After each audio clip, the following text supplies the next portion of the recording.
இது பசங்களுக்கான சூப்புங்க. வெறும் தண்ணியாக தான் இருக்கும். சூப்பு மட்டும் அப்படியே ஃபில்ட்ரு பண்ணி எடுத்து வச்சுருக்கேன். இப்போ உடம்பு சரியில்லாத பசங்களுக்குலாம் இதிலேருந்து கொடுத்துடலாம். வாண்டுங்களுக்கும் இந்த ப்ளைன் சூப் கொடுக்கலாம். இந்த ஈரலை வேக வச்சு எடுத்து வச்சுருக்கேன். ஈரலை இதை தான் மிக்சியில் போட்டு அடிக்கிறேன். மண்ணீரல் வந்து கையிலேயே இப்படி பிசைஞ்சேன்னா வந்துடும். இது ஓகே. அதுக்கப்புறம் இந்த கறி, இது தனியாக கறி நல்லா வெந்திருக்கு.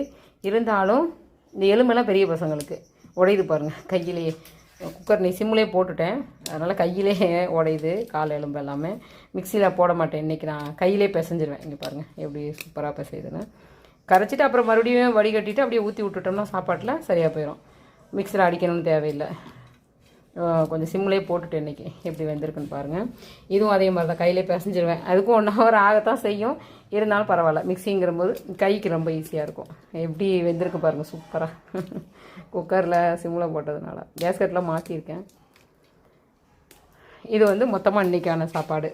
கறி, ஈரல், சூப் இது எல்லாத்தையுமே கலந்து பசங்களுக்கு போட்டு விட்டுற வேண்டியது தான்.